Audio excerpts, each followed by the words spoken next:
బంధాల్లో అది తల్లి తండ్రి బంధము కావచ్చు, భార్యాభర్తల బంధం కావచ్చు, తండ్రులు బిడ్డల బంధము కావచ్చు.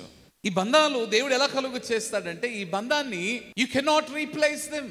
మరొక బంధముతో ఈ బంధంలో ఉన్న వారి యొక్క స్థానాన్ని నీవు భర్తీ చేయలేవు. ఉదాహరణకు, పురుషుడు తాను వివాహము చేసుకున్న తర్వాత తన భార్య స్థానాన్ని మరి ఏ స్త్రీతో కూడా భర్తీ చేయకూడదు. భార్య తన భర్త స్థానాన్ని మరి ఏ పురుషునితో కూడా భర్తీ చేయకూడదు.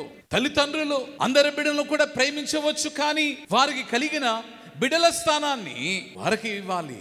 వారిదే ఆ స్థానము.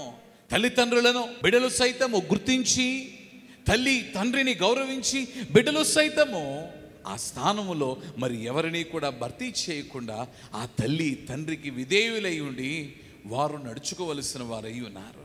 అంటే లోకములోనే, మానవ బంధములలోనే ఈ రీతిగా ఇటు నియమములు మనము పాటించవలసి వస్తే, గమనించండి, అన్నిటినీ కలుగు చేసిన దేవుడు, సృష్టి కలుగు చేయబడుటకు కారకుడై ఉన్న దేవుడు, మానవుని యొక్క నాసికాంధ్రములో జీవము ఊదిన దేవుడు, 430 సంవత్సరాలు బందీగా ఉండగా ఆ 430 సంవత్సరములు దేవునికి విజ్ఞాపన చేయగా చివరకు దేవుని యొక్క ప్రణాళికలో ఒక నాయకుని పుట్టించి ఆ నాయకుని కాపాడి ఆ నాయకుని తర్ఫీదు చేసి చివరకు ఆ నాయకుని యొక్క నాయకత్వములో తన ప్రజలను విడిపించి గమ్యస్థలమైన పాలు తేనెలు ప్రవహించు కానాను దేశమును చేర్చుచూ ఉన్న దేవుని స్థానాన్ని వీరు భర్తీ చేయడము, అనగా మరొకరితో ఆ యొక్క స్థానాన్ని భర్తీ చేయడము దేవుని బాధించిన విషయం మాత్రమే కాదు, కానీ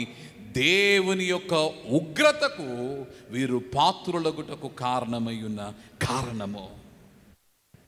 The very reason why the wrath of God had to come upon the people of Israel, because they have replaced the place of God. దేవుని స్థానాన్ని వారు మార్చిన వారై ఉన్నారు. ఇది ఆజ్ఞ అతిక్రమము. దేవుని బిడ్డలారా, నేను ఇప్పుడు ఒక మాట జ్ఞాపకం చేస్తూ ఉంటాను. దేవుడు ఎవరిని ప్రేమించేవాడై ఉన్నాడంటే అందరినీ ప్రేమించేవాడై ఉన్నాడు.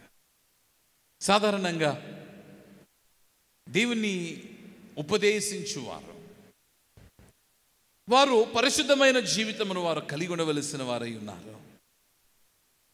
ఆ పరిశుద్ధమైన జీవితమును వారు కలిగి ఉండి అందరూ అట్టి పరిశుద్ధమైన జీవితము కలిగి ఉండవలనని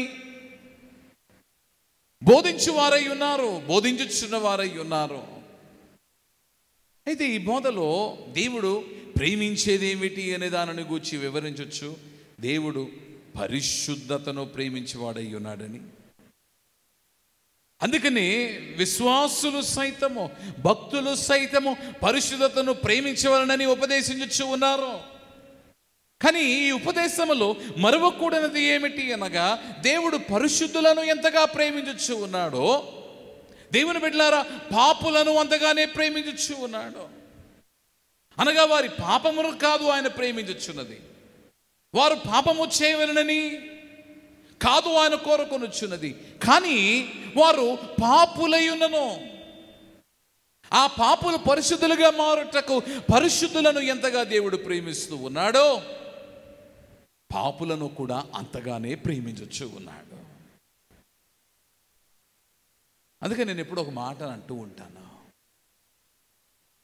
దేవుడు పాపుల విషయమై ఆలోచన చేసినప్పుడు దేవుని స్పందన ఎలా ఉంటుంది? సాధారణంగా భక్తులైన వారు, బోధకులైన వారు, దేవుడు ఎవరికి చోటిచ్చు ఉన్నాడు అంటే పరిశుద్ధులకు. దేవుడు ఎవరి సహవాసం కోరుకుంటున్నాడు? పరిశుద్ధులకు. ఈ బోధ నిజమే, కానీ పాపమును విడిచి దేవుని సహవాసములోనికి రావాలని వారిని కూడా దేవుడు ప్రేమించుచున్నాడని బోధించవలసి ఉన్నది. పాపులు వారి యొక్క పాప విషయమై వారు చింతించి పశ్చాత్తాపపడినప్పుడు దేవుడు వారికి చోటిచ్చుచున్నాడని చెప్పవలసిన వారై ఉన్నారు. అందుకని ఎప్పుడు నేను ఒక మాట జ్ఞాపకం చేస్తూ ఉంటాను. ఆ మాట ఏమిటి అంటే, నీవేమై ఉన్ననో, నీవు పరిశుద్ధుడవైనను పాపివైనను నిన్ను గూర్చి నీవు ఒప్పుకొనినప్పుడు, నీ పరిశుద్ధతను గూర్చి నీవు ఒప్పుకొన్నను. ఒకవేళ నీవు పరిశుద్ధతను కాక నీ పరిశుద్ధతను నీవు కోల్పోయి పాపములోనికి నీవు జారిపోయినప్పుడు, నీవు పాపివని నిన్ను నీవు గుర్తించుచునే వీటితో పాటుగా ప్రధానముగా నీ దేవుడేమై ఉన్నాడో దానిని నీవు గుర్తించినప్పుడు, అంటే నీ దేవుడు పరిశుద్ధుడని,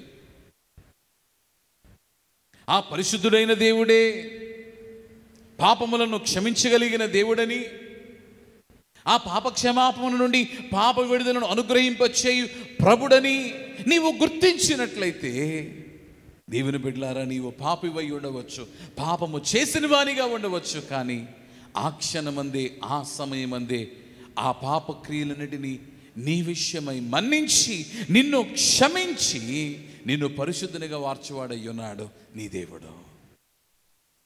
అందుకని నీవు ఎంత ఘోర పాపివైనను కూడా నీవు చేయవలసిందేమిటి అనగా, నీ పాప విషయమై నీవు చింతించి పశ్చాత్తాపముతో దేవుని స్థానాన్ని కూడా నీవు గుర్తించి ఆయన క్షమించగలిగిన వాడని నీవు ఆయన సన్నిధిని చేరగలిగితే నీకేముంది అంటే క్షమాపణ ఉంది.